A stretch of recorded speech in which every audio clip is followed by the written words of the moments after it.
Buen día, me presento, soy el doctor Juan Carlos Acosta Villarreal y en esta ocasión vamos a tocar un tema que es importantísimo, es un tema que es de los más preguntados en cualquier evaluación de cardiología, ya sea nacional, ya sea un examen profesional, ya sea un examen de facultad, sea como sea, cualquier evaluación que sea.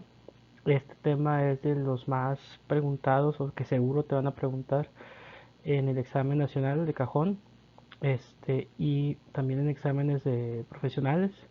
Es de los temas también más cuestionados al menos cualquier tipo de especialidad que tenga bueno, que tenga relación con lo que es la clínica, ya, aunque no sea directamente con cardiología.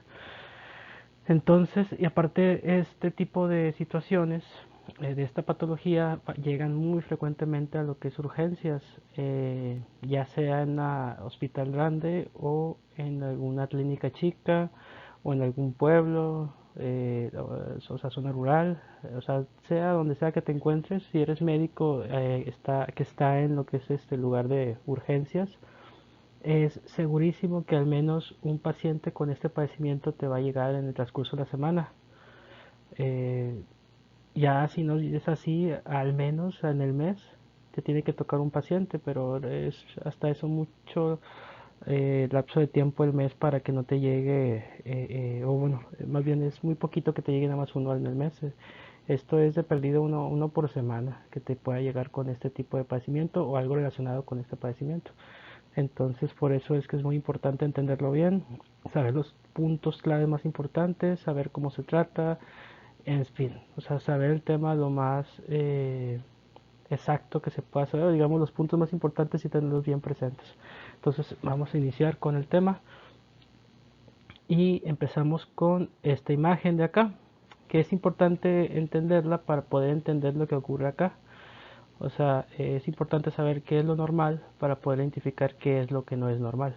Entonces, esto es un corazón sano. En un corazón sano, la activación regular y rítmica de las aurículas es algo que ocurre a partir del nodo sinoauricular, que emite lo que son los impulsos o las despolarizaciones, que son regulares y rítmicas en aurículas y ventrículos.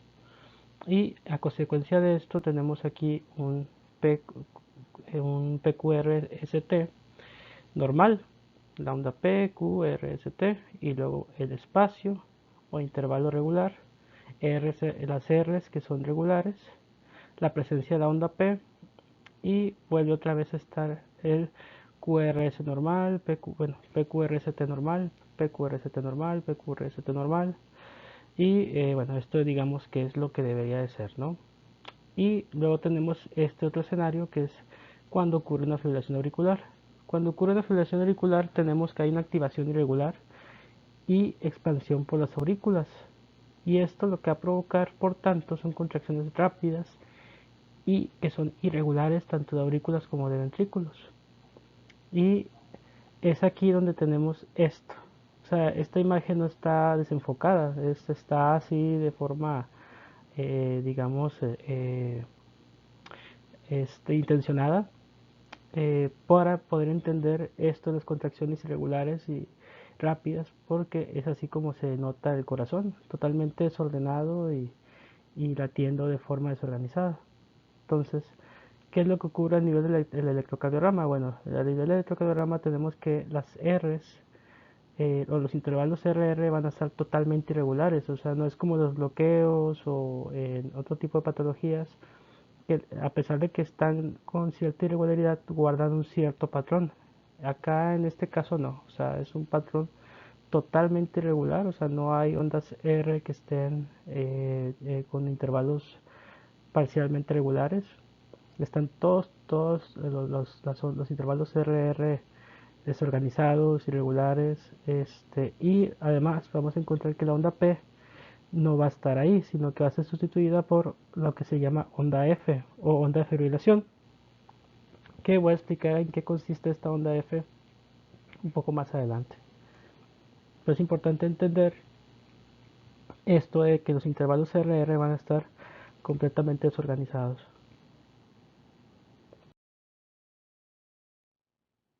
Ahora tenemos de que cuál es la definición de esto. Bueno, nuevamente tenemos este que es el nodo sinusal y lo que es el corazón normal. Cómo es que el impulso nace de lo que es el nodo sinusal y el impulso pasa a través del nodo atrioventricular. ¿Sí? O sea, el nodo sinoauricular pasa a lo que es a través del nodo auriculoventricular y este impulso es emitido hacia los ventrículos. Eso digamos que es lo que debería de pasar.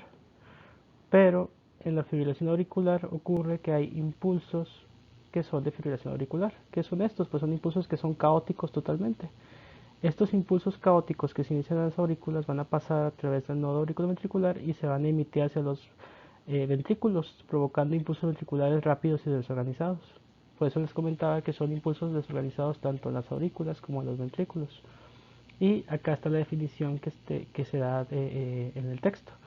La fibrilación auricular viene siendo la arritmia más frecuente de entrada. O sea, si preguntan en el examen que cuál es la arritmia más frecuente, al menos en Occidente, eh, bueno, refiriéndose más a lo que es la zona tanto europea como americana, esta es la arritmia más frecuente, la fibrilación auricular.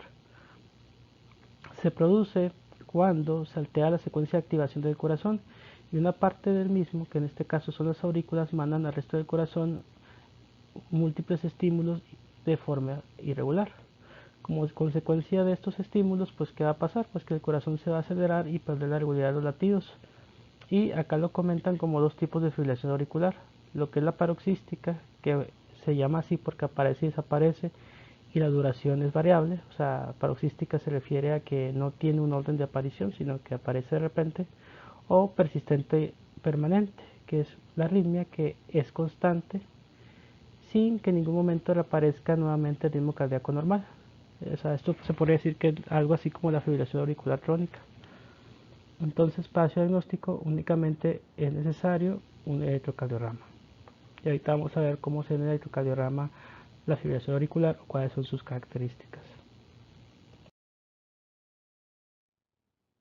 Acá tenemos lo que son factores que favorecen la aparición. ¿Cuáles son estos? Bueno, la fibrilación auricular es mucho más frecuente en personas que son de edad avanzada, que son hipertensos o pacientes con otros tipos de problemas cardiológicos, como puede ser enfermedades de las válvulas, especialmente enfermedades valvulares, como ya vimos en las exposiciones anteriores, pero la que sí es particularmente especial para que se desarrolle la fibrilación auricular o que sea más propenso a desarrollar esta es la estenosis de la válvula mitral.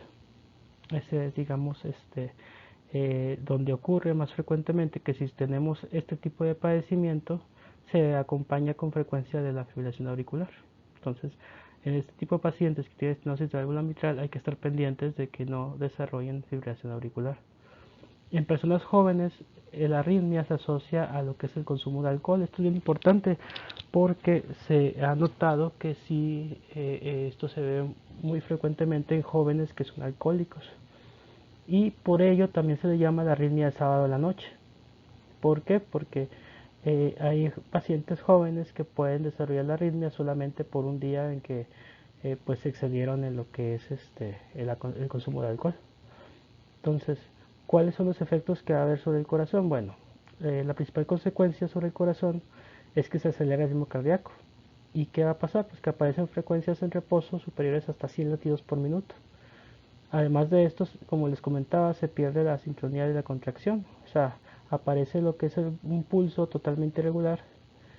Y aunque en general es cierto que se trata de una arritmia entre comillas benigna, si la frecuencia cardíaca se acelera demasiado o la arritmia aparece en un paciente que ya es cardiópata previo, o sea, que ya tiene insuficiencia cardíaca, que trae alguna cardiopatía isquémica, infarto previo, que trae hipertensión, o sea, una presión arterial que no está controlada, en este tipo de pacientes sí puede tener consecuencias más peligrosas, a pesar de ser una arritmia entre comillas benigna.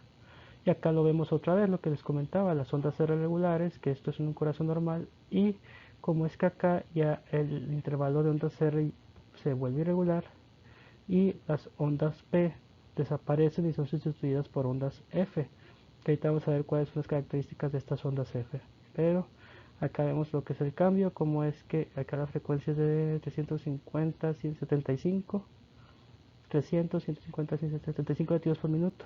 Y acá, por ejemplo, aquí tenemos que son 300, un aproximado 150, y luego aquí 300, 150, 100, y luego acá cambia 300, 150, y luego aquí 300, 150, por ahí de 140, o sea, si se fijan, los intervalos de tiempo son totalmente regulares, no hay así alguno que llegue a ser constante, que eso se podría ver, por ejemplo, en algún tipo de MOVIS, un MOVIS 2 o así, que a veces se ve que se pierde lo que es un QRS, o que las ondas R llegan a tener ahí cierta, o sea, llegan a ver ahí una especie de retardo, y luego vuelve otra vez a lo que es el ritmo normal.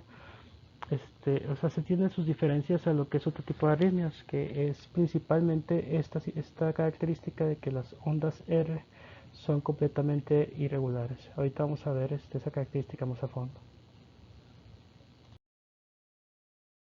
Entonces, solamente para que quede ya la definición, la fibrilación auricular, en una definición, digamos, más corta, se refiere a despolarizaciones desorganizadas que van a producir lo que son contracciones auriculares inadecuadas y por tanto también ventriculares.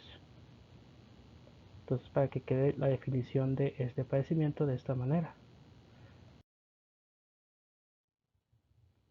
Esto que vemos aquí también es importante, la relación de la fibrilación auricular y los ictus. ¿Por qué?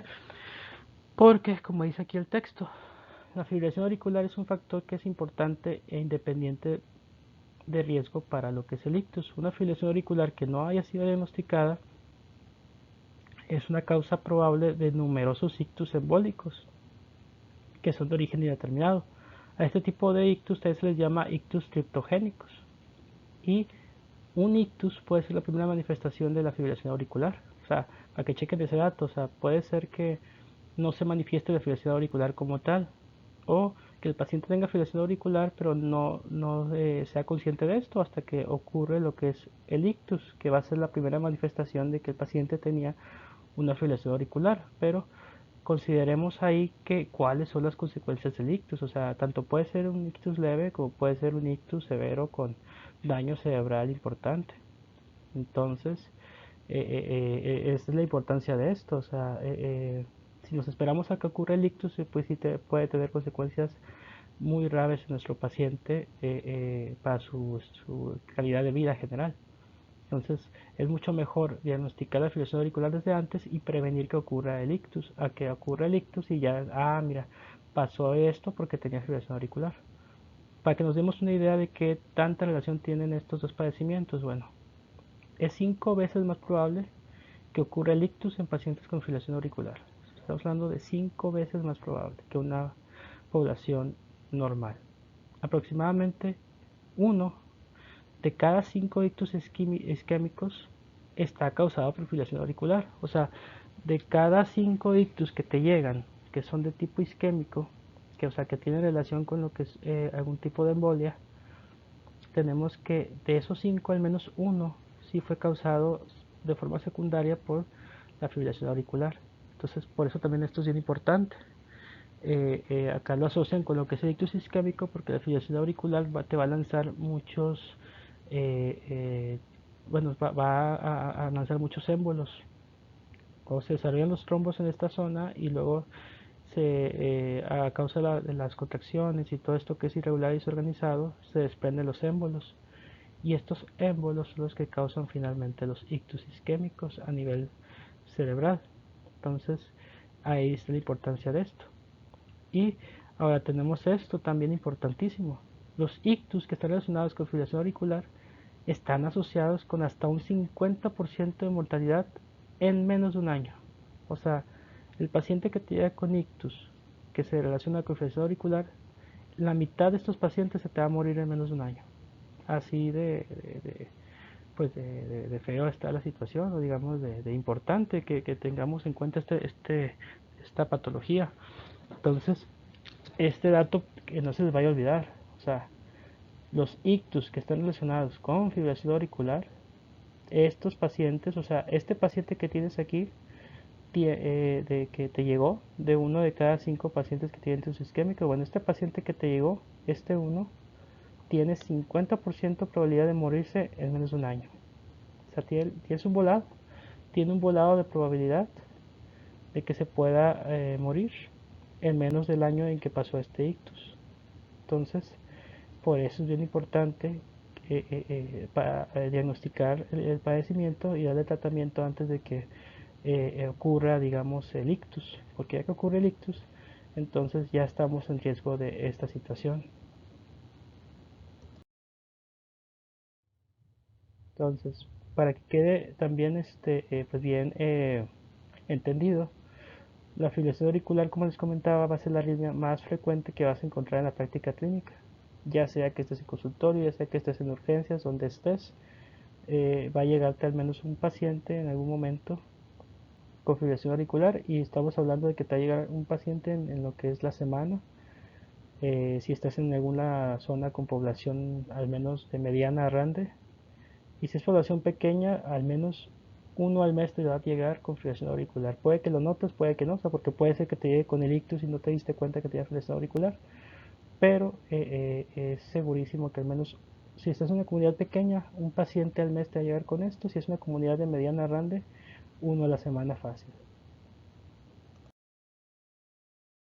Y aquí para que nos demos una idea de qué tanta prevalencia tiene. La prevalencia anticipada de fibrilación auricular no, este, no valvular, creo que es la NV, la abreviatura, se incrementa lo que son 7.5 millones de casos de fibrilación auricular solamente en el 2018.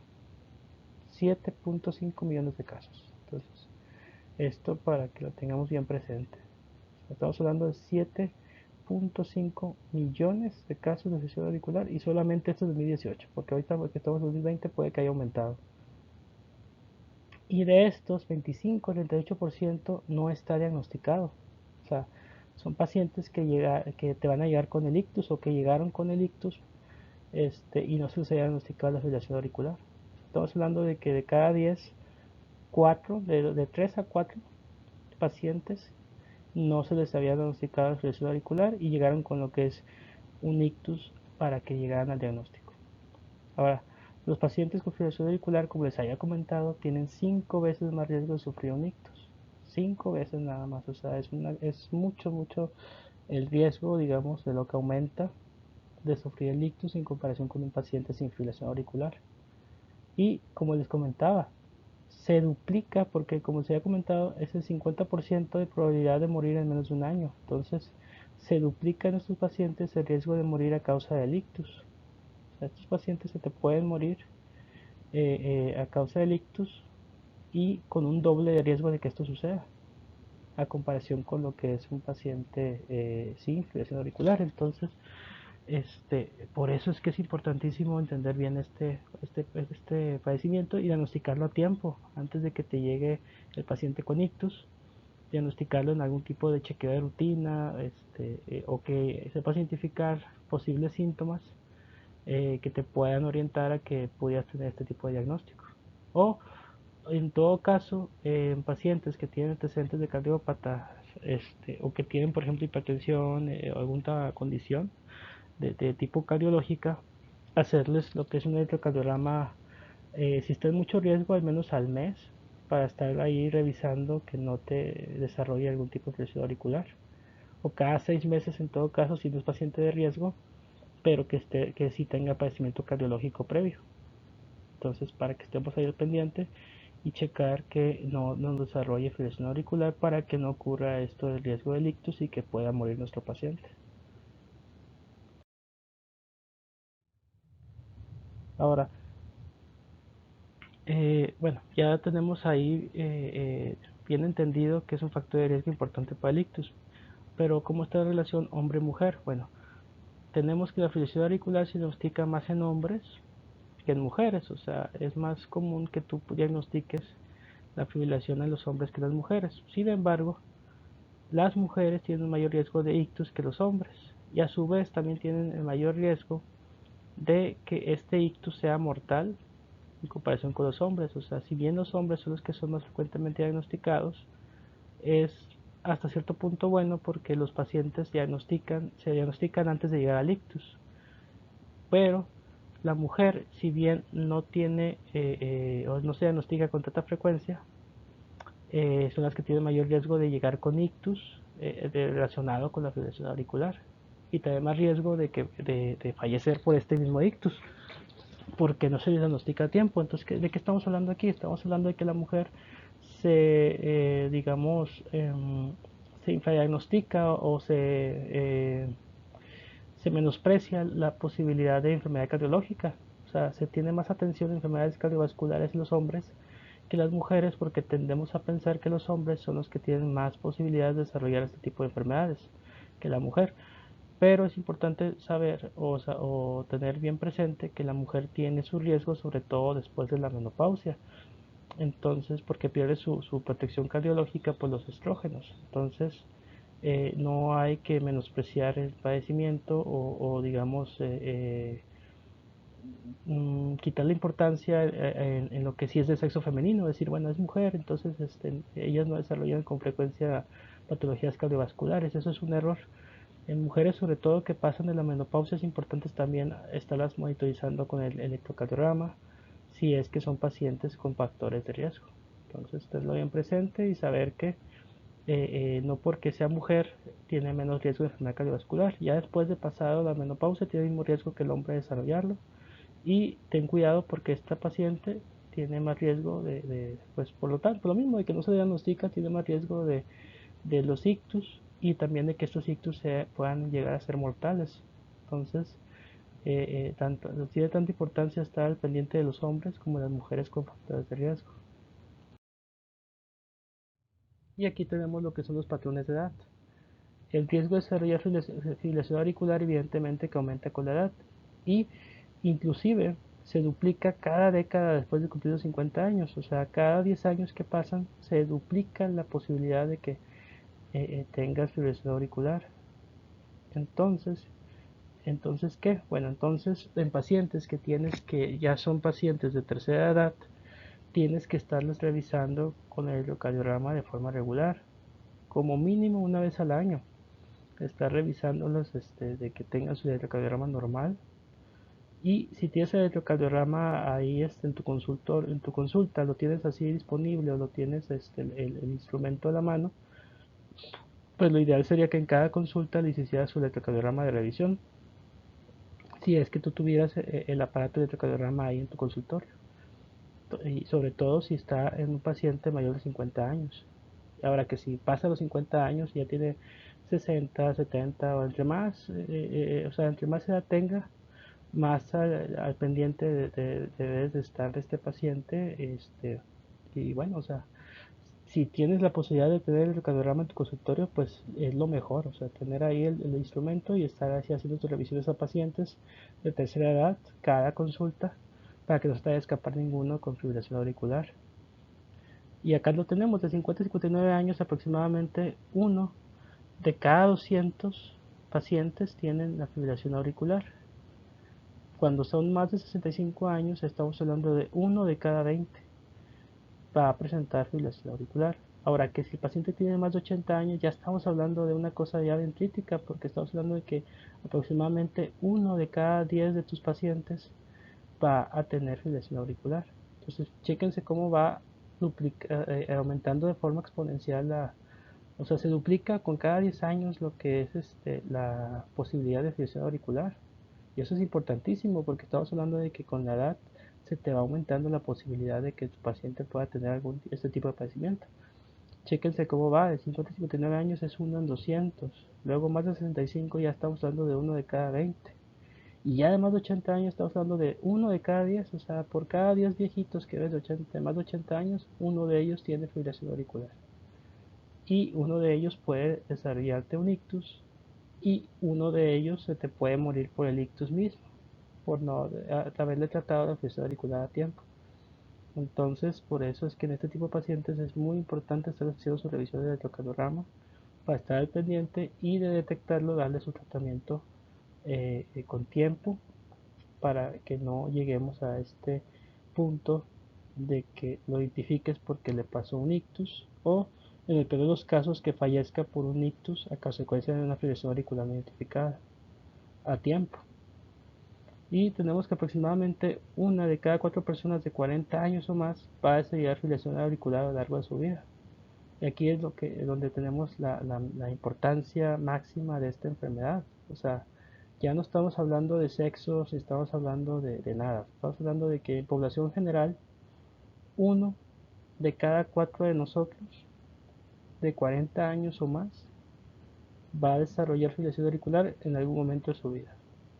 Uno de cada 4. Entonces ahí tenemos una idea, podemos hacernos una idea de qué tan frecuente es esta enfermedad y qué tan importante también es poder diagnosticarla a tiempo, o sea, porque no es como que algo infrecuente, sino que es muy frecuente y así de simple, o sea, uno de cada 4 pacientes, o bueno, personas, vamos a decirlo así, mayores de 40 años o de 40 años en adelante, va a desarrollar lesión auricular en algún momento de su vida. Entonces, pues hay que tener cuidado, hay que estar pendiente porque esto es muy frecuente.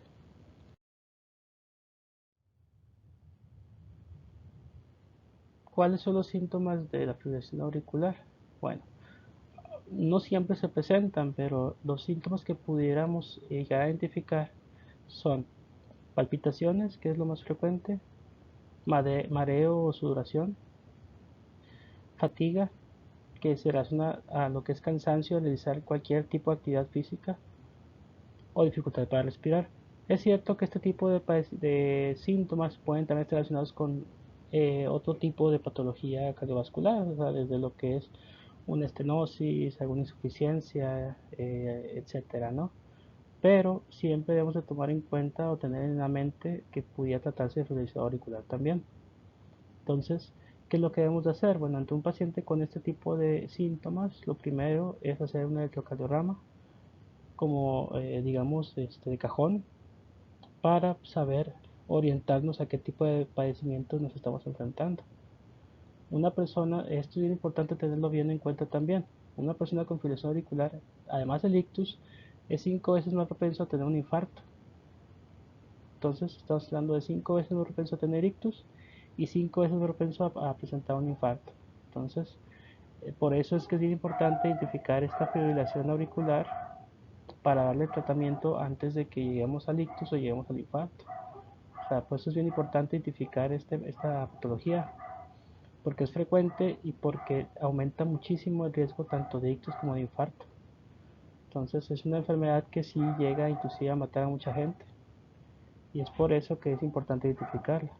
¿Cuáles son las causas? Bueno, las causas más frecuentes son paciente obeso, paciente que abusa del alcohol, que tenga historia familiar de fibrilación auricular o de padecimientos cardiovasculares, en particular si son pacientes o familiares que han sido operados de corazón o que han tenido infartos previos o que el paciente mismo haya tenido infartos previos antes digamos, de este, bueno, digamos, en su historial médico eh, general, enfermedad pulmonar, que lo padezca o que lo haya padecido, sobre todo lo que es, por ejemplo, neumonías o la apnea del sueño, que esto también es algo muy frecuente que llegue a pasar o relacionarse la fibrilación auricular con la apnea del sueño.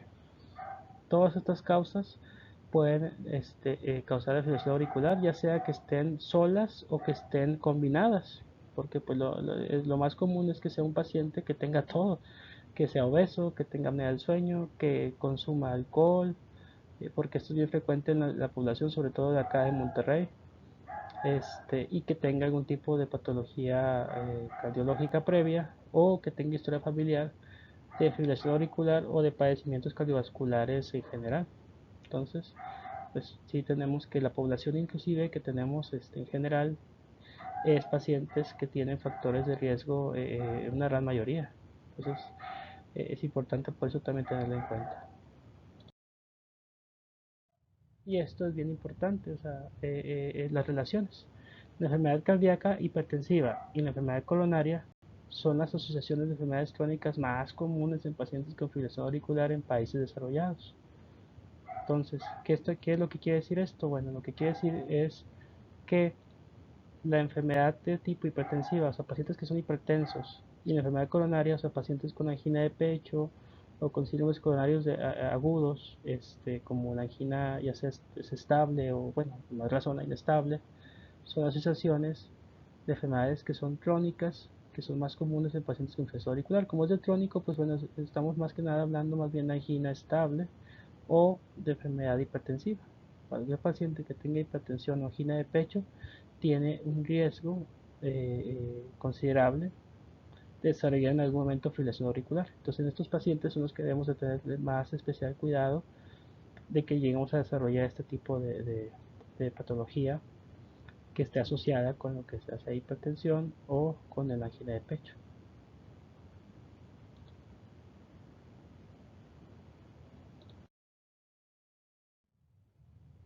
Y aquí tenemos nuevamente los síntomas que llegamos a identificar en nuestros pacientes o que nuestros pacientes nos llegan a referir. Entre ellos está lo que es el mareo, que estos pueden suceder de forma repentina y puede sentirse el paciente mareado o te puede comentar que siente como que está a punto de desmayarse. Esa es una. La otra puede ser debilidad, que se puede manifestar como sentir dolor o presión en el pecho al realizar cualquier tipo de actividad física. Otra puede ser lo que es asociada a lo que es el cansancio, o sea que estas dos digamos están muy parecidas, aunque debilidad es más que nada como que no es que o sea, al hacer cualquier tipo de esfuerzo o inclusive para levantarse, se siente debilitado y puede que se lo haga, pero empieza a sentir un poquito de presión o dolor en el pecho. El cansancio es más relacionado que tengo la sensación de estar demasiado cansado para lo que está haciendo o que le falta energía para hacer las actividades cotidianas. O sea, es así como que una flojera extrema, por no decir otra palabra, pero sí, o sea, el paciente se siente en extremo cansado y no sabe por qué está pasando esa situación. Igualmente la falta de aliento, que es posible que resulte pues difícil respirar mientras realiza actividades normales o incluso estando sentado descansado. Esto es cierto que puede también desarrollarse en las anginas de pecho o en los casos de insuficiencia cardíaca, pero como les comentaba, es importante que aparte de esos diagnósticos tengamos en cuenta la fibrilación auricular como posible diagnóstico diferencial. Y otro que también tenemos con frecuencia son palpitaciones del corazón. Y este es de los más frecuentes que tenemos en la clínica, o digamos los más frecuentes que nos refieren los pacientes, es esto de las palpitaciones, que son latidos del corazón que se hacen más notables. Y bueno, estamos hablando de fibrilación auricular, los pacientes pueden sentir que su corazón como que comienza a acelerarse o a latir de forma totalmente irregular.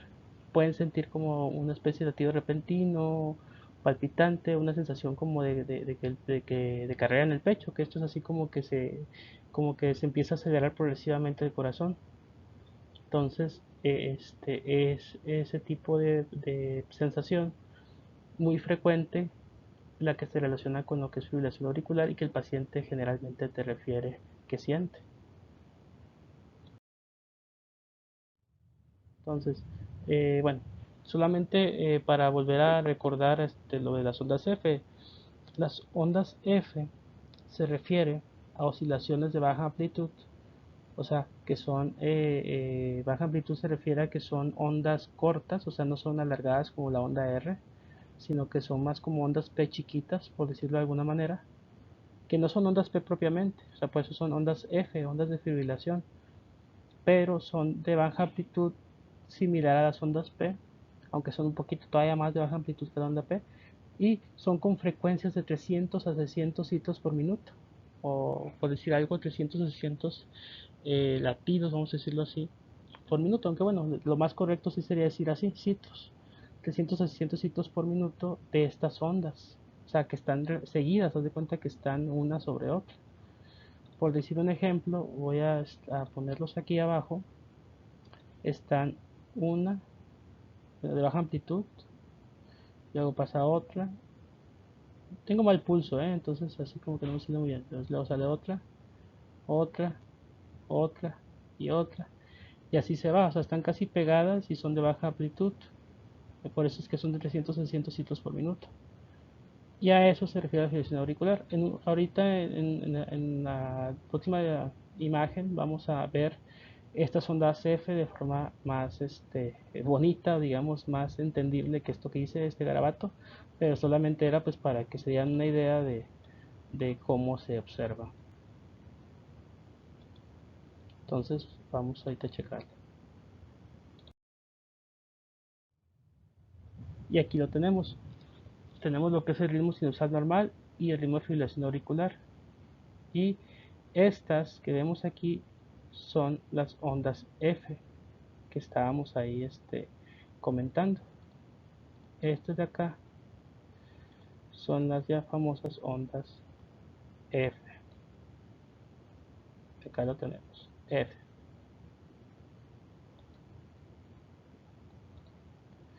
¿Por qué? Porque son pequeñas, como podemos ver, son de baja amplitud y llegan hasta los 300 ciclos por minuto. Son así que están muy pegadas unas de otras y es por eso que se le llama fibrilación auricular. No confundirlo con aleteo auricular porque son parecidos pero sí tienen diferencias, y en una próxima presentación voy a tratar el tema para que podamos checar las diferencias de fibrilación y aleteo. Pero bueno, de momento vamos a dejar eso de lado y vamos a concentrarnos en que estas que tenemos aquí son ondas F, que tienen esas características, que son de baja amplitud y son de altos ciclos por minuto. Entonces, bueno, para continuar con la exposición, bueno, se caracteriza en el electrocardiograma por lo que son la presencia de estas ondas F que les estoy refiriendo, pero además de eso, las ondas R que están variables, como podemos ver aquí. Aquí podemos ver que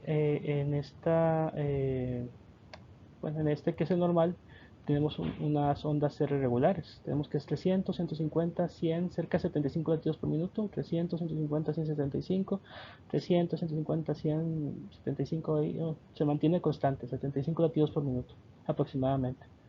Pero en lo que es el ritmo de fibrilación auricular tenemos que, por ejemplo, aquí tenemos 300, 100 latidos por minuto, aquí. Luego cambiamos a 300, 150. Luego otra vez 300, 150. Y luego aquí se larga, 300, 150, 175 latidos por minuto. Luego aquí llega a ser casi 300 latidos por minuto. Luego 350, o sea, no llega a tener un patrón regular, sino que es totalmente irregular. Las ondas R están pues por sin ningún lado, digamos que están como se les pega la gana. Y es otra característica que te va a decir, ah, no, esto se trata de una fibrilación auricular. También igual no aparecen ondas P de manera regular, que se procediendo a cada onda o a cada QRS. No hay ondas P y son sustituidas por estas ondas F.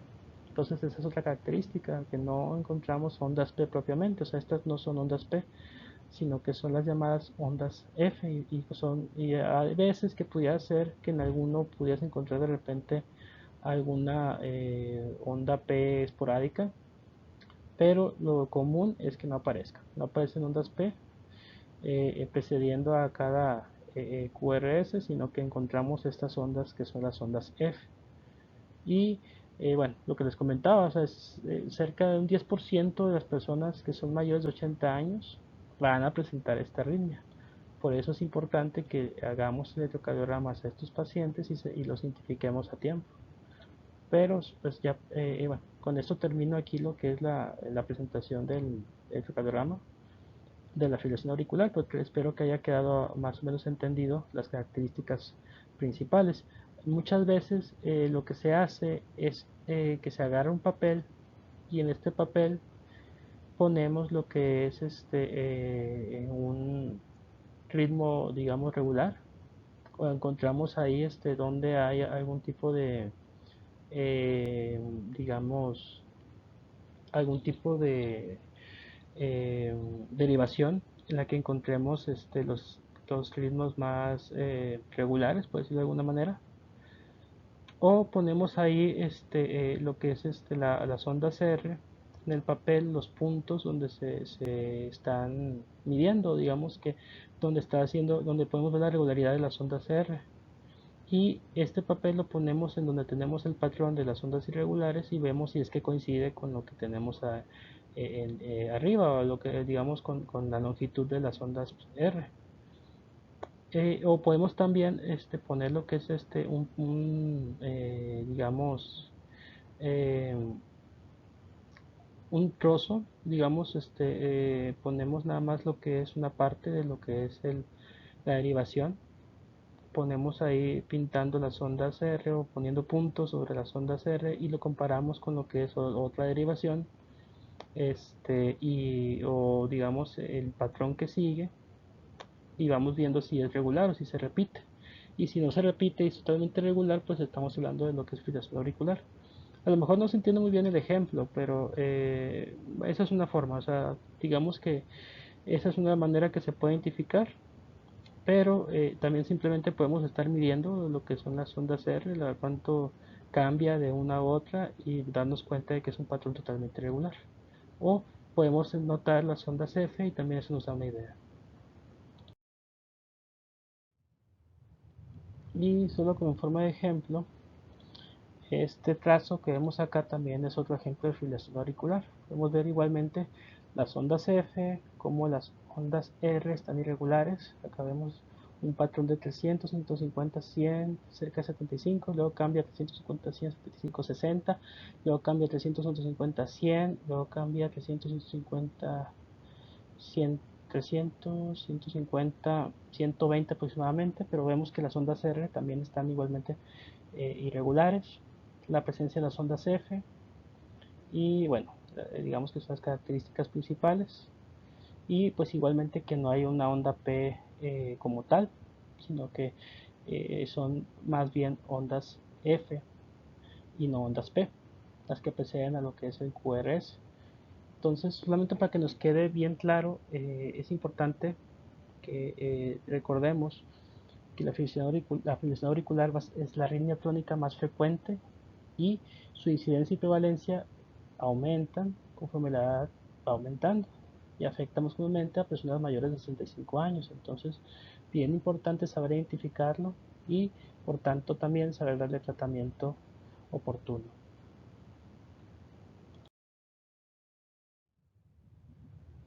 Estos son los tipos de fibrilación auricular. Ya los habíamos mencionado anteriormente, pero es para que quede bien entendido cuáles son estos tipos. Tenemos lo que es la fibrilación auricular paroxística, que estas se limitan esporádicamente en el contexto del ritmo sinusal. O sea, esto quiere decir que la fibrilación auricular está, pero esporádicamente cambia el ritmo a un ritmo sinusal y ocurren de forma desorganizada o digamos que no son regulares, sino que ocurre la fibrilación de forma, digamos, esporádica, de forma, digamos, pues de repente aparece y luego de repente desaparece y vuelve otra vez a lo que es el ritmo sinusal, por eso se le llama paroxística. Tenemos lo que es la fibrilación auricular persistente, que esta es continua y nunca vuelve a lo que es el ritmo sinusal. Y tenemos lo que es la fibrilación auricular permanente, que esta continúa y no se espera la recuperación del ritmo sinusal. O sea, es una fibrilación auricular que está, pues como comentan acá, es continua, pero en este tipo de fibrilación no se espera que podamos recuperar el ritmo sinusal, por eso se llama fibrilación auricular permanente. Es similar a la persistente, pero la persistente, si bien continúa sin ritmo sinusal, sí se espera que con el tratamiento adecuado pueda recuperarse el ritmo sinusal, mientras que la fibrilación auricular permanente no es así, sino que esta se espera que a lo mejor aún con el tratamiento no logremos el ritmo sinusal.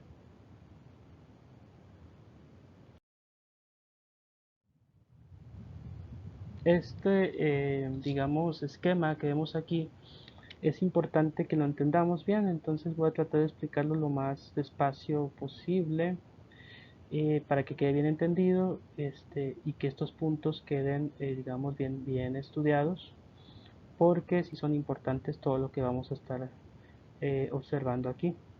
Tenemos que, como ya he comentado, los factores de riesgo son lo que es la hipertensión arterial, cualquier tipo de cardiopatía hipertensiva, lo que es enfermedad coronaria, el consumo excesivo de alcohol, insuficiencia cardíaca, cardiopatía valvular, como es estenosis mitral, digamos la más importante, y el hipertiroidismo. tenemos que en este tipo de patología hay un riesgo especial para que se desarrolle lo que es una cardioembolia, que desemboca en lo que es el ictus o stroke en inglés. Es bien importante que consideremos el riesgo más eh, alto de que se desarrolle un embolismo y por tanto el ictus. La clasificación la tenemos que es de la de inicio reciente, que es de menos de 48 horas. La paroxística, que se desarrolla en menos de 7 días y aparece de forma irregular y vuelve otra vez a lo que es el ritmo sinusal de manera, digamos, desorganizada, pero digamos que tiene una evolución relativamente corta, menos de 7 días, y si hay un regreso al ritmo sinusal persistente, si tiene más de 7 días, y el paciente después de, bueno, digamos que si bien es persistente la fibrilación, se le da el tratamiento y regresamos a lo que es el ritmo sinusal. O tenemos la persistente de larga duración, que esta es cuando tienes más del año con lo que es la fibrilación auricular, pero con lo que es el tratamiento y con lo que son bueno, lo que es la anticoagulación y demás, llegamos a lo que es un ritmo sinusal eh, en algún momento. Y tenemos la que es permanente, que esta es la que comentaba que no se retira a pesar del tratamiento. Entonces tenemos esos tipos de fibrilación auricular. Ahora, ¿quién está en mayor riesgo de un ictus? Bueno, para esto tenemos lo que es un score, que es el score CHA2-DS2-PASC, que esto se evalúa con lo que son unos puntos. Tenemos que en pacientes que son masculinos con una puntuación igual o mayor a 2, se le tiene que dar entonces anticoagulación crónica. Pero si son pacientes masculinos con un score de 0 o mujeres con score de 1, estos pacientes no requieren de terapia anticoagulante. ¿Cómo se evalúan estos puntos? Bueno, estos puntos se desarrollan por estos patrones que son el sexo, que si es masculino se suman lo que son 0 puntos. Si es femenina se suma un punto. Después, en lo que es la edad tenemos que si es menos de 64 años son 0 puntos. Si es de 65 a 74 años se suma un punto. Si tiene más de 75 años se suman 2 puntos.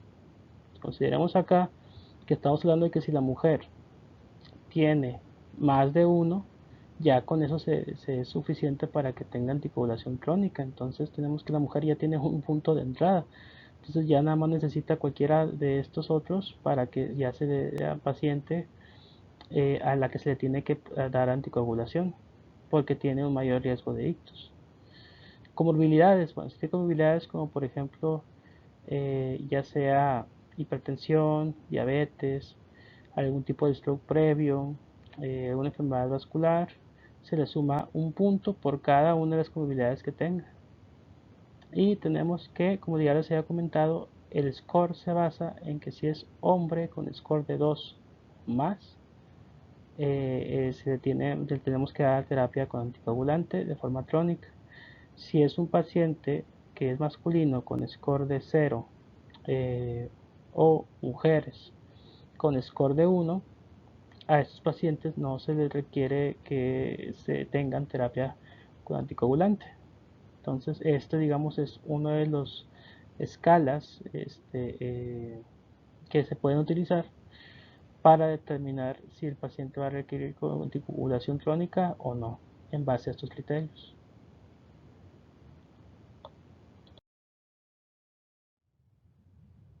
Y bueno, esto de forma rápido tenemos que la fibrilación auricular se distingue por lo que es un electrocardiograma que va a consistir en lo que es un ritmo irregular o ondas R irregulares.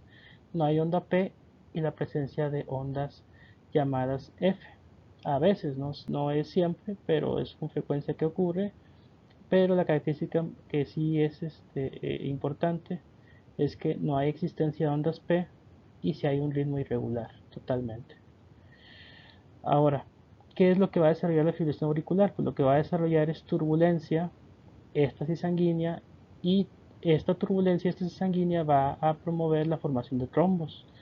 O sea, es lo que les comentaba, que esta enfermedad tiene la consecuencia tanto de la turbulencia como de la estasis sanguínea que se desarrollen trombos o que sea fácil que se desarrollen trombos debido a la fibrilación auricular.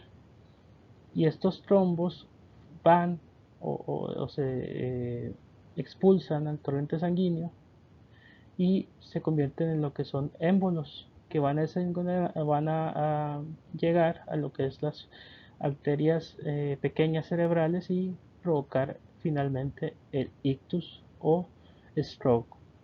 Entonces, aquí es precisamente donde actúan los anticoagulantes orales. O sea, aquí es donde es importante esta terapia para que la formación de trombos no ocurra y por tanto no se llegue a la embolia. Entonces, por eso es importante el diagnóstico de fibrilación auricular y por eso es importante tener presente que esta enfermedad nos va a tener un mayor riesgo de la formación de los trombos y por tanto de que se desarrolle una posible embolia.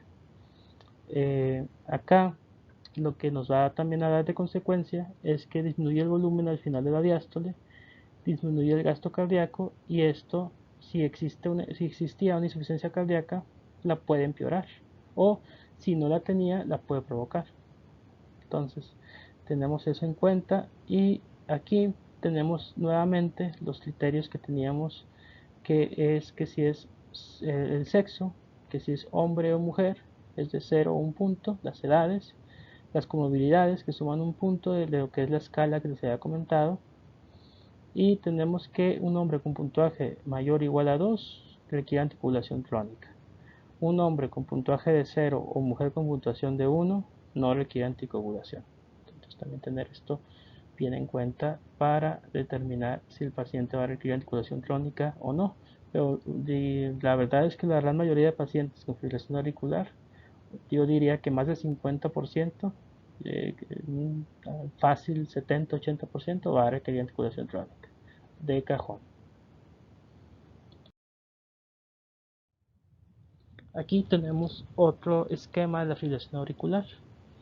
Aquí podemos ver lo que les había comentado, que se desarrolla lo que es el émbolo, o sea, porque tiene esto que es un ictus cardioembólico, porque se origina el corazón y llega hasta lo que es las arterias pequeñas, particularmente las cerebrales. ¿Por qué? Porque el tronco arterial branquiocefálico, el trombo, se dirige hacia lo que es las carótidas, el polígono de Willis, y es ahí donde finalmente provoca el ictus.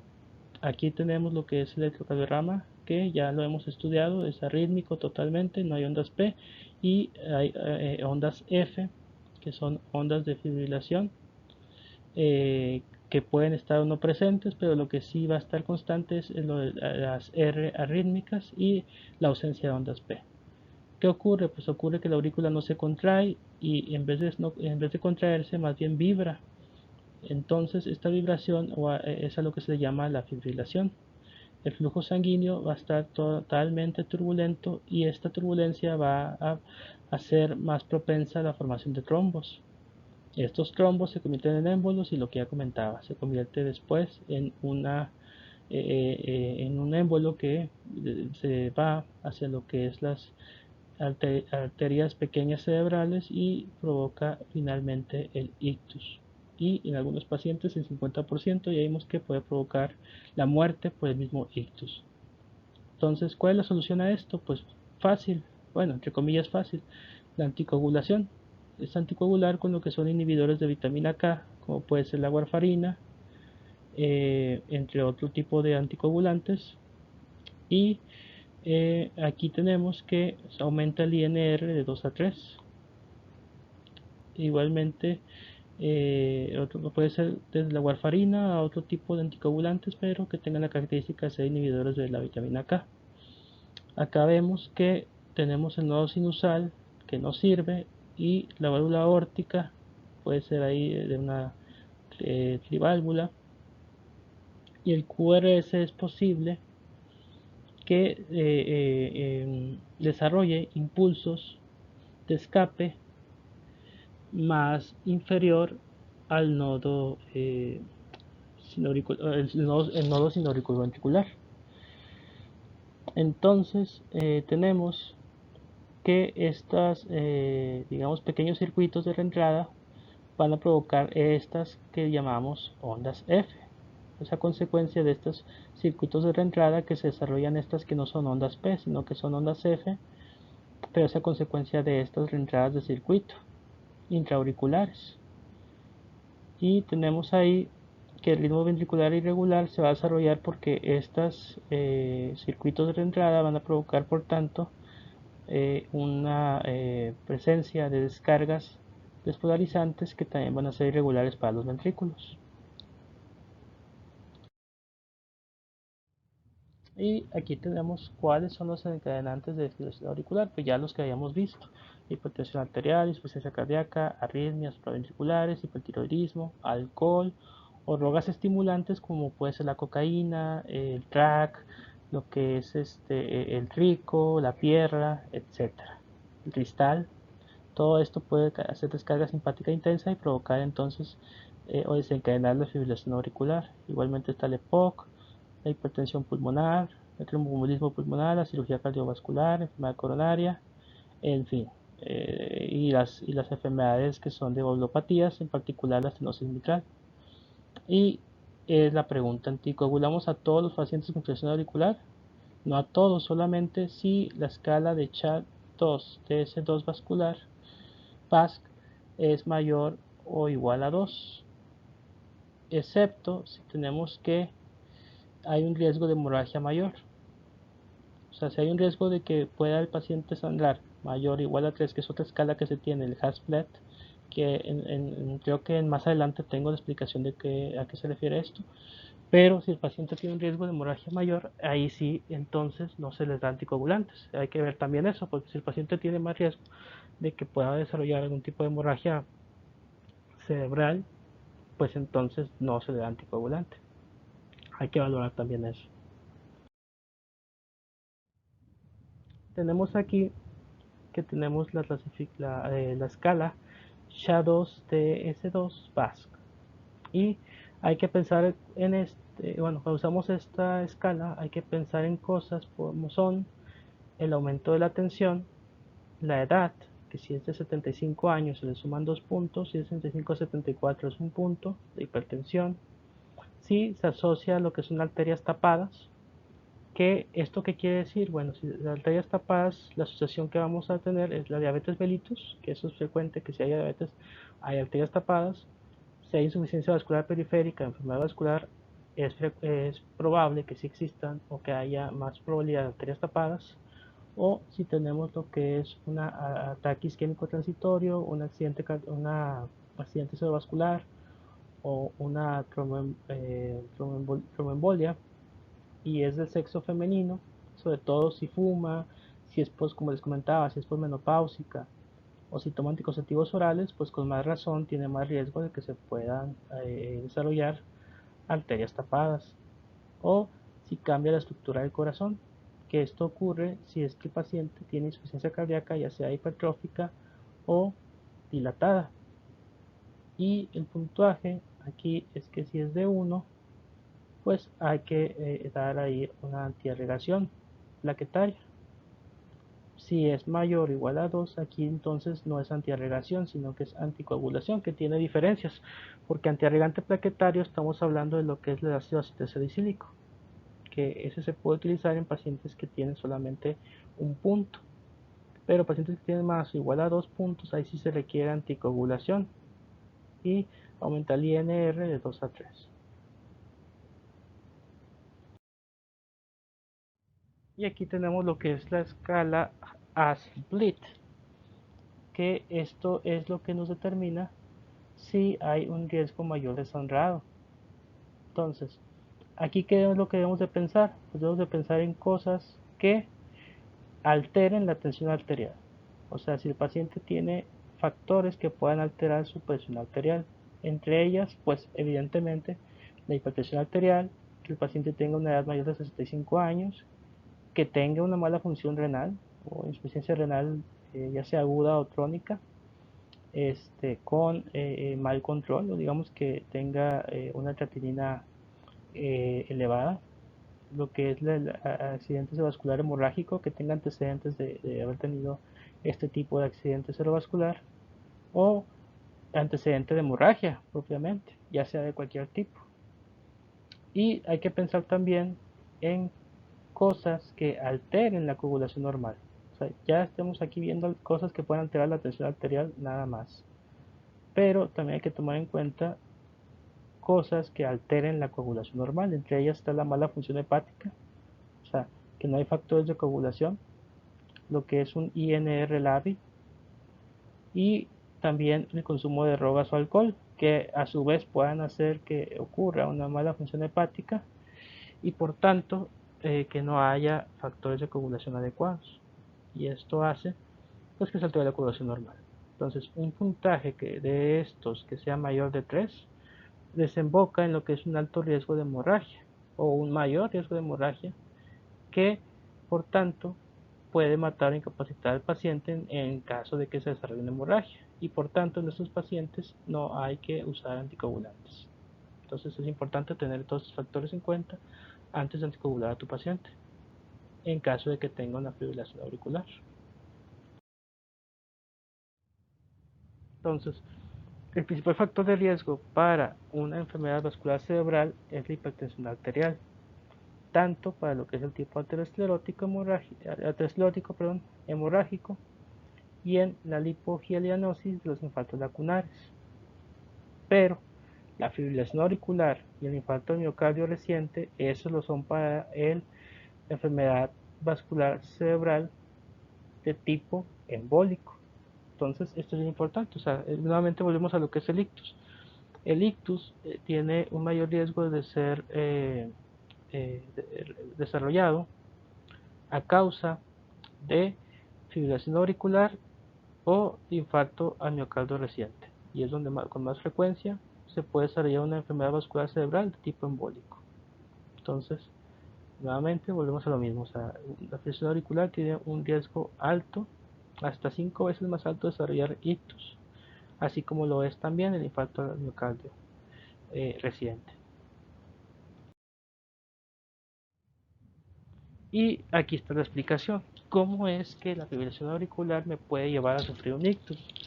Pues aquí está la explicación ya más, digamos, eh, bueno, explicada en lo que son pasos y de esta manera, pues más fácil de entender si es que no se entendió en los esquemas anteriores. La fibrilación auricular es la arritmia que se caracteriza, pues como ya hemos comentado, por el ritmo irregular del corazón. Entonces, ¿qué va a provocar esto? Pues forma un coágulo de sangre. ¿Por qué? Pues debido al incorrecto bombeo de sangre, la turbulencia que ocurre aquí en esta, digamos, irregularidad de latidos del corazón. Entonces, este coágulo, ¿qué va a pasar? Pues entra el torrente sanguíneo y va a llegar al cerebro a través de la arteria carótida. Entonces, ya que pasa por la arteria carótida, el coágulo llega finalmente al cerebro y bloquea el flujo sanguíneo de alguna zona del cerebro, en particular en alguna zona del polígono de Willis. ¿Y qué va a pasar entonces? Pues lo que va a pasar es que se va a privar la cantidad necesaria de oxígeno en esa zona del cerebro y se produce el daño cerebral o el ictus. Entonces, esta es la explicación yo creo más sencilla de por qué se desarrolla el ictus y que si no se había entendido, pues ya con esto ya debe de quedar claro. ¿Qué pasa a nivel cerebral? Pues pasa esto. Esto es lo que es el ictus isquémico. ¿Qué es lo que ocurre en estos casos? El émbolo, bueno, el trombo viaja a través de la arteria carótida, va hacia lo que es las arterias cerebrales y se vuelve lo que es un émbolo, que en este caso el émbolo o el trombo en todo caso va a ocluir las arterias y va a impedir el flujo normal de sangre y por tanto ocurre el ictus o stroke cerebral. Diferente al ictus hemorrágico, el ictus hemorrágico se desarrolla de una arteria que se rompe y esto produce lo que es el sangrado cerebral, pero esto no es lo que ocurre, o no es el ictus que se relaciona con la fibrilación auricular, sino que el ictus que se relaciona es el de tipo isquémico. ¿Que es por qué? Pues porque el trombo tuya las arterias y provoca lo que, pues sí, técnicamente lo que es un infarto cerebral. O sea, impide el flujo normal de sangre en la zona y que por tanto esta zona se infarte. O otra forma de determinarlo es que ocurra un stroke o un ictus, que es, digamos, lo mismo, digamos, son formas de decir pues infarto cerebral, que digamos que para fines prácticos es lo mismo, infarto cerebral, ictus o stroke.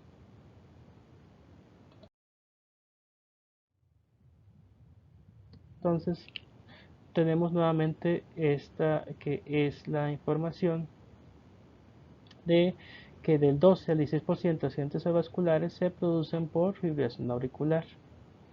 2 de cada 3 accidentes vasculares que son causados por fibrilación auricular pudieron haberse prevenidos con terapia apropiada. Por eso es lo que les comentaba, o sea, fíjense cómo está. 2 de cada 3 accidentes vasculares pudieron haberse prevenidos con la terapia apropiada. Por eso la importancia de diagnosticar a tiempo la fibrilación auricular y darle un tratamiento adecuado para que no lleguemos a este punto de que el paciente te llegue con accidente vascular causado por esto o se te muera por alguna situación de este tipo con algo que tú pudiste haber prevenido de haberlo identificado a tiempo. Entonces, tenerlo bien presente. Es la arritmia cardíaca más frecuente, afecta hasta el 1% de la población mundial. Entre el 6 y 7% de la población mayor de 60 años va a padecer esta enfermedad y el porcentaje aumenta con la edad y por tanto se acrecienta el riesgo de sufrir un accidente cerebrovascular con la edad también. Por eso es importante identificarlo. Los factores de riesgo: aumento de edad, afección cardíaca, hipertensión, diabetes, enfermedad tiroideas e ingesta de alcohol elevada. Sobre todo en nuestra población es muy frecuente estos tres: hipertensión, diabetes e ingesta de alcohol elevado. Ahora, síntomas, pues los síntomas es muchos pacientes pueden inclusive, bueno, esto es bien importante, muchos pacientes con fibrilación auricular pueden no tener ningún síntoma y no son conscientes de la afección. Por eso es importante hacer los chequeos, sobre todo si el paciente ya es un paciente grande, hacer los chequeos porque el paciente muchas veces no te va a llegar con síntomas, o sea, no tiene ningún, digamos, nada que te indique que tenga esta afección, solamente que le haces el electrocardiograma y lo encuentras. O sea, esto es una enfermedad que tienes que buscar, porque muchas veces el paciente no te va a dar ningún síntoma que te pueda orientar a que lo tiene. Entonces, si lo llega a experimentar, los síntomas son palpitaciones principalmente, fatiga, debilidad, mareo, desmayo, dificultad para respirar, dolor en el pecho, como ya hemos visto. Esto, tenerlo bien presente y bien aprendido. El fisio auricular te va a aumentar 5 veces el riesgo de sufrir un accidente cerebrovascular y también 5 veces el riesgo de infarto cardíaco. Entonces, tiene mayor riesgo de desarrollar coágulos dentro del corazón. Los accidentes vasculares relacionados con esta enfermedad tienden a ser más graves. Como se ha comentado, hasta un 50% de estos accidentes vasculares relacionados con fibrilación auricular son hasta mortales. Entonces, por eso la importancia de diagnosticarlo a tiempo. Uno de cada cuatro, como ya hemos visto, mayores de 40 años va a desarrollar fibrilación auricular en algún momento de su vida. Y estos pacientes se encuentran en mayor riesgo de desarrollar trombos y padecen un accidente cerebrovascular en algún momento de su vida. Entonces, bien importante, o sea, como médico, tener a tus pacientes ya de edad avanzada, bien monitorizados con su electrocardiograma, al menos, si no es posible cada 6 meses, al menos anual, para estar pendiente de que no nos aparezca este tipo de arritmia. Ahora, el tratamiento. ¿Cómo se puede tratar la fibrilación auricular? Pues hay que ver lo que son los objetivos del tratamiento, que los objetivos son devolver al corazón su ritmo de latido normal y también evitar los coágulos que son causantes del mismo ictus. Entonces, el tratamiento, digamos, más importante van a ser los anticoagulantes. ¿Por qué? Los anticoagulantes van a diluir la sangre y evitar la formación de estos trombos que son los más peligrosos en este tipo de pacientes. Algunos anticoagulantes van a obligar a un control rutinario de la coagulación o a interactuar con algunos alimentos y medicamentos. Por eso hay que estar tan pendiente de este tipo de detalles para orientar a tu paciente qué es lo que debe comer, qué es lo que no debe comer y qué medicamentos debe evitar. Los anticoagulantes de última generación, como son los inhibidores de factor 10A, que es esencial en el sistema de coagulación, muchas veces eliminan estos problemas porque permiten que te puedas administrar dosis fijas sin necesidad de hacer propiamente un control rutinario de la coagulación. Entonces hay nuevas alternativas que te permiten tener un mejor control y que el paciente pueda estar también con menos restricciones. Que ahorita vamos a ver cuáles son ese tipo de anticoagulantes. Entonces, ¿qué es lo que debemos de tener en cuenta en la fibrilación auricular? ¿O cuál es más bien el objetivo del tratamiento? Para que nos quede bien claro, pues de entrada, controlar la frecuencia cardíaca, que eso se va a lograr con lo que es un digital, un calcio antagonista o un beta bloqueador. Cualquiera de estos tres te puede lograr controlar la frecuencia cardíaca, que eso es, digamos, un punto importante de entrada. Y como segundo punto, proporcionar anticoagulación oral. ¿Para qué? Para evitar el desarrollo de los trombos. Eso es el objetivo del tratamiento. Entonces, para que nos quede bien claro, para el control de lo que es la frecuencia cardíaca, vamos a utilizar digitales, calcioantagonistas o betabloqueadores. Eso es para controlar propiamente la fibrilación auricular. Y para evitar el desarrollo de los trombos, la anticoagulación, pero tomando en cuenta las contraindicaciones que ya hemos visto, que en pacientes que tienen más riesgo de desarrollar una hemorragia, a esos pacientes no les vamos a dar anticoagulantes, pero sí vamos a manejar lo que es la frecuencia o a controlar la frecuencia cardíaca, que eso va a ser a base de digitales, calcioantagonistas o betobloqueadores. Entonces, acá lo tenemos otra vez. La primera línea va a ser el control de la frecuencia cardíaca, que lo vamos a lograr a base, nuevamente lo repito, a base de betobloqueadores, calcioantagonistas o digoxina. Pero también debemos de controlar propiamente el ritmo. ¿Por qué?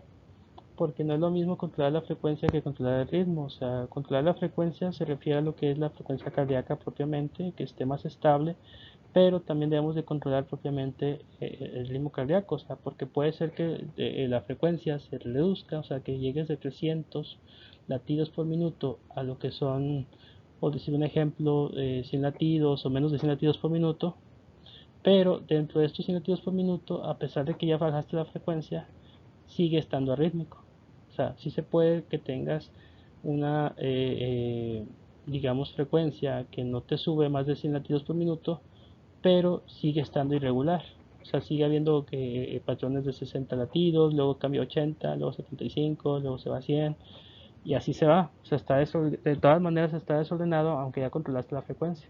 Por eso es importante ahora entonces, bueno, si ya controlas la frecuencia, pero todavía se encuentra el corazón arrítmico, entonces controlar el ritmo del corazón o que volvamos otra vez al ritmo sinusal.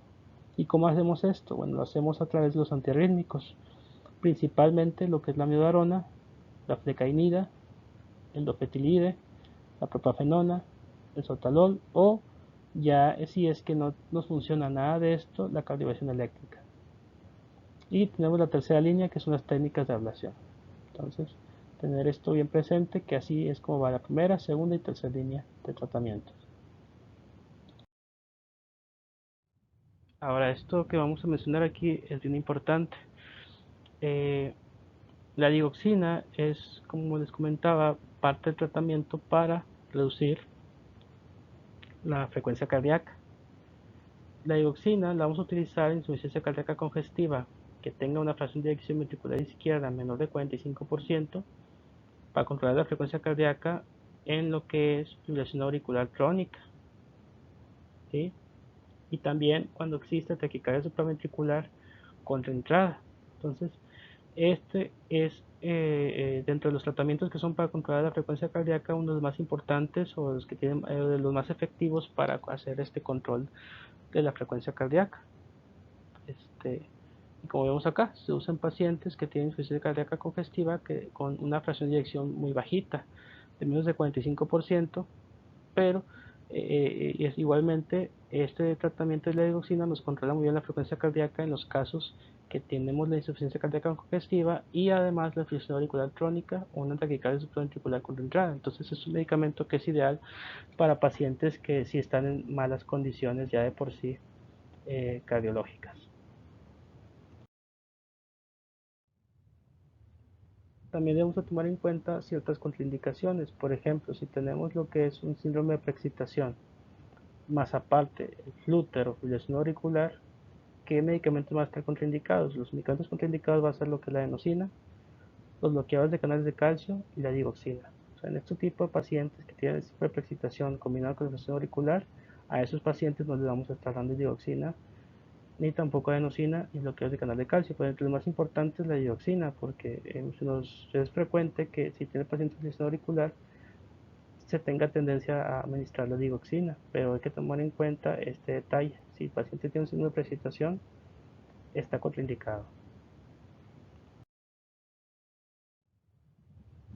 Y esto de aquí es bien importante.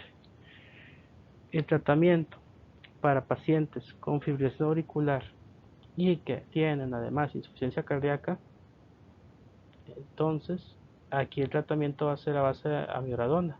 Con esto se refiere a pacientes que, pues aparte de la fibrilación auricular, tienen la presencia de arritmias, o sea, previas, vamos a decirlo así, que esto es más frecuente que pase cuando tienen enfermedades cardíacas previas, o sea, algún tipo de insuficiencia cardíaca previa combinada con insuficiencia auricular. Vas a tener en este tipo de pacientes muy frecuentemente que controlar, además de la frecuencia cardíaca, regularizar el ritmo nuevamente, o sea, regresarlo a lo que es el ritmo sinusal. Entonces, tenemos que para hacer esto, el tratamiento ideal para este tipo de pacientes con insuficiencia cardíaca y fibrilación auricular que no tienen un ritmo adecuado es la amiodarona.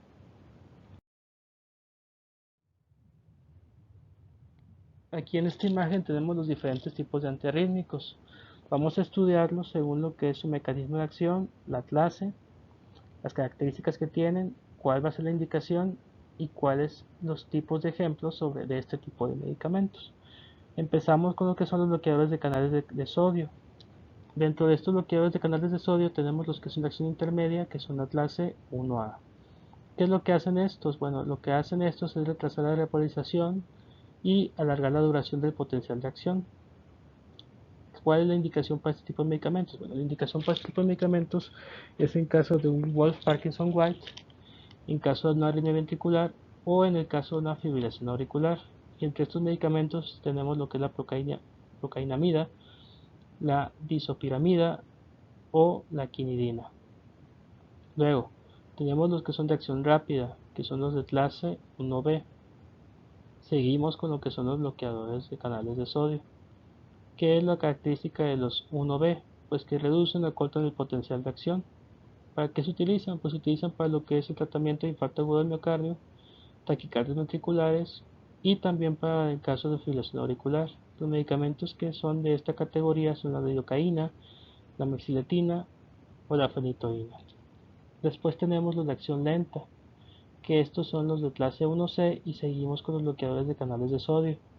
¿Qué es lo que hacen estos? Pues estos reducen la velocidad de conducción. Por eso es que estos sí son un poco más en especial para pacientes precisamente con fibrilación auricular paroxística o taquiarritmias.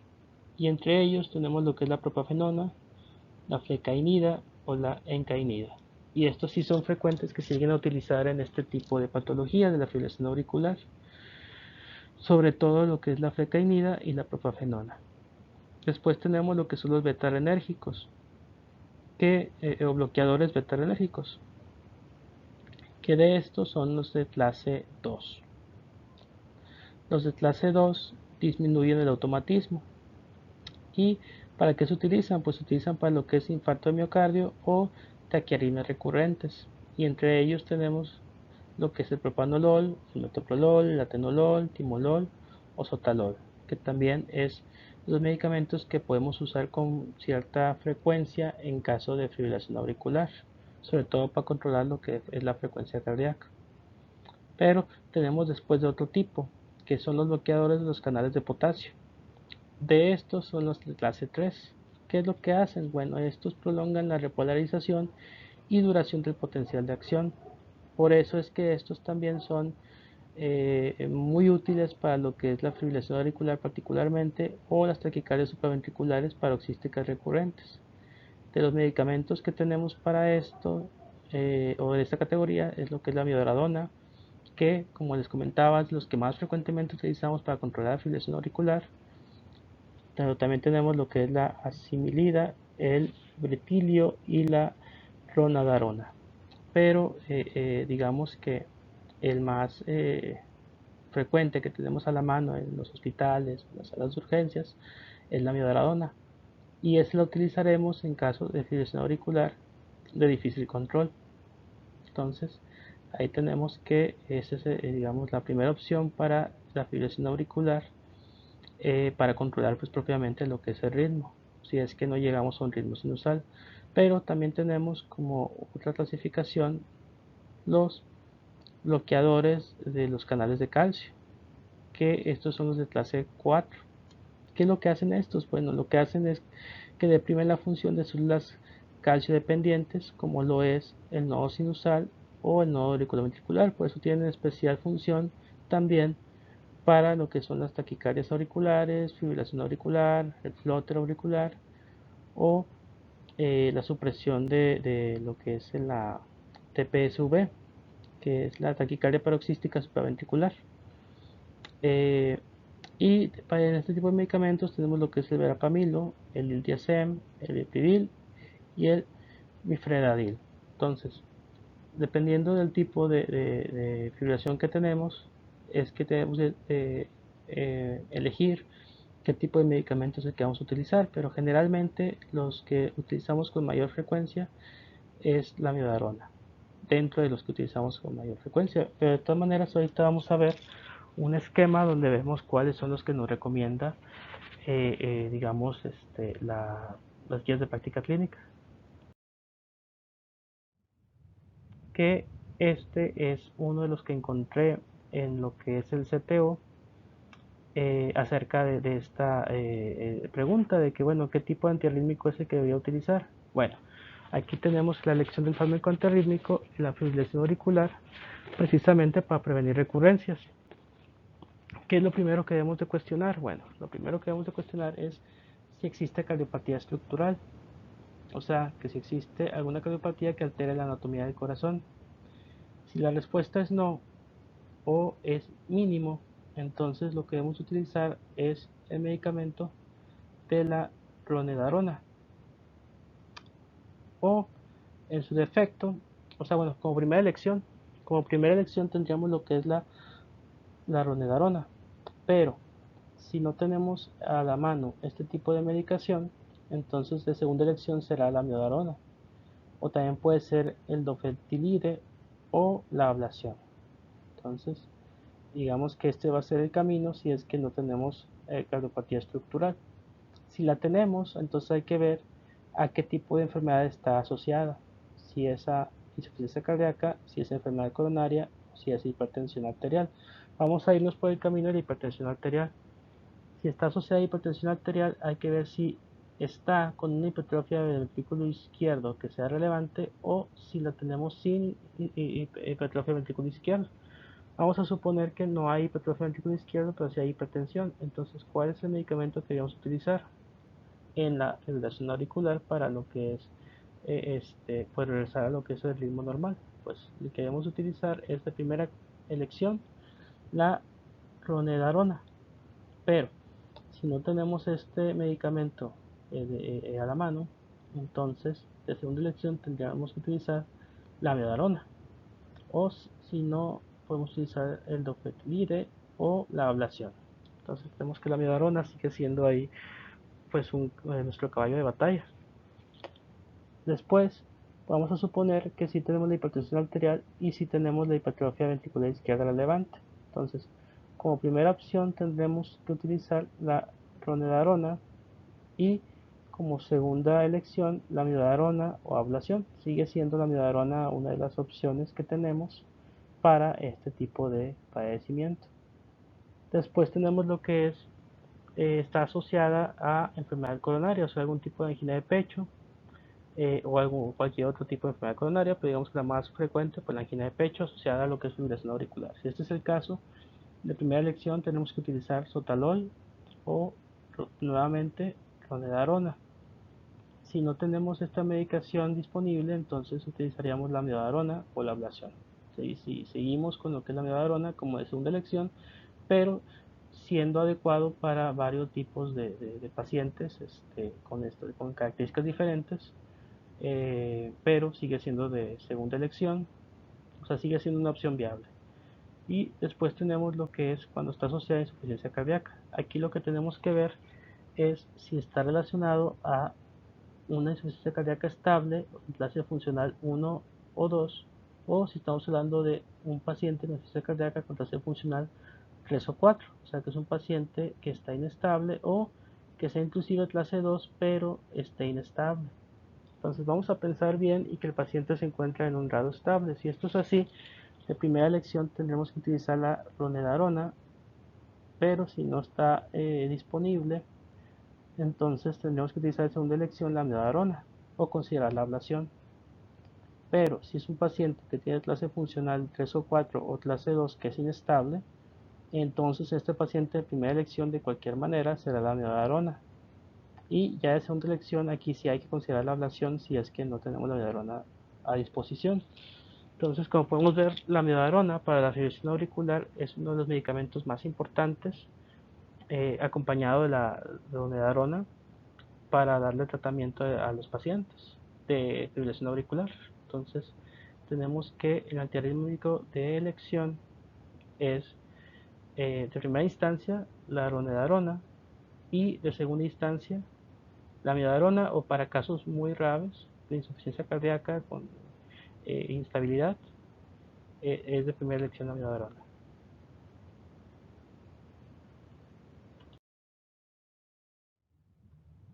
Ahora, en múltiples estudios grandes de pacientes con fibrilación auricular que no han sido anticoagulados, tenemos que la tasa de tromboembolismo en estos pacientes es de aproximadamente 4 hasta 5% por año.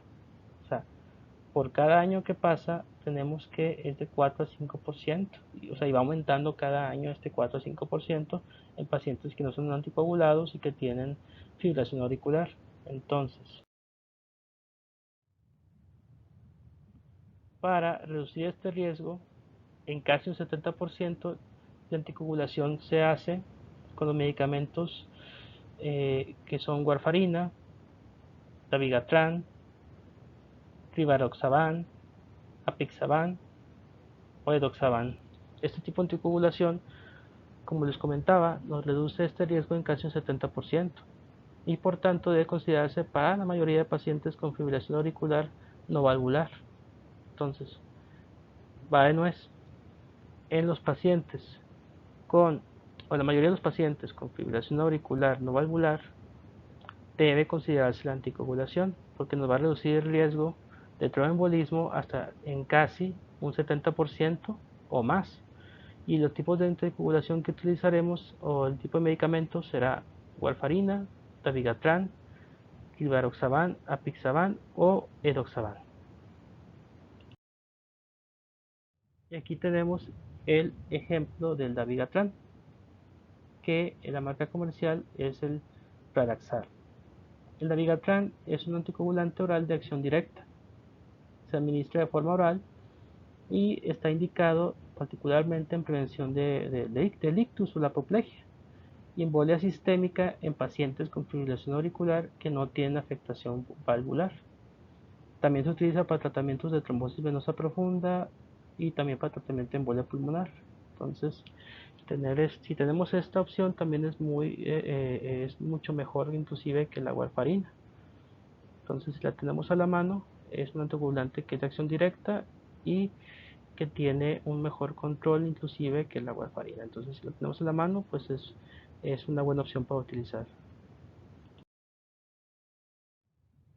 Y acá lo tenemos, que la anticoagulación crónica con warfarina, que esto nos va a dar un INR de 2 a 3, o con uno no antagonista de la vitamina K, es el tratamiento más eficaz a largo plazo para prevenir accidentes vasculares recurrentes en pacientes con fibrilación auricular.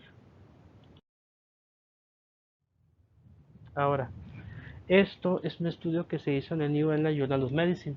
¿Qué es lo que nos está acá indicando? ¿Qué es lo importante de este estudio? Bueno, lo importante de este estudio es que nos concluye que en pacientes que acuden al servicio de urgencia con fibrilación auricular sintomática que es de inicio reciente, el enfoque que es de esperar y ver cómo reacciona el paciente no es inferior a que se le haga una cardioversió temprana para lograr un retorno al ritmo sinusal de las 4 semanas.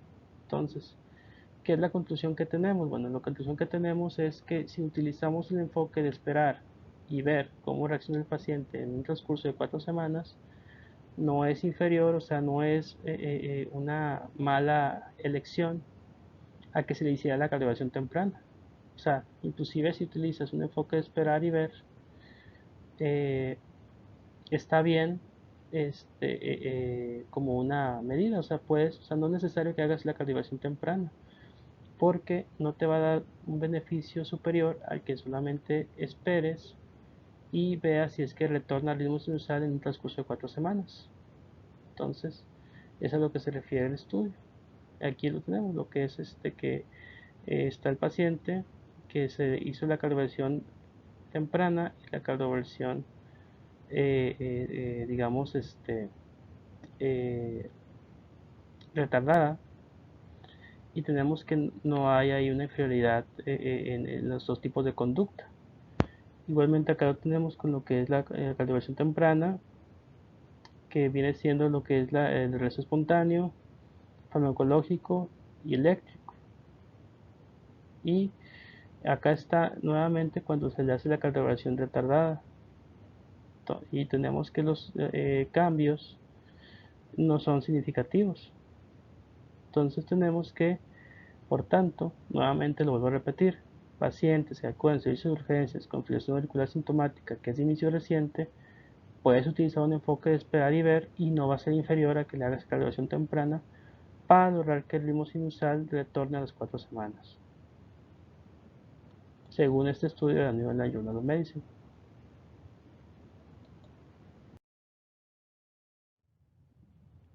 Aquí tenemos lo que es otro estudio del New England también relacionado con la fibrilación auricular. Acá lo que nos está comentando es que la abstinencia de alcohol sí nos redujo las recurrencias de arritmia en bebedores habituales que padecían fibrilación auricular.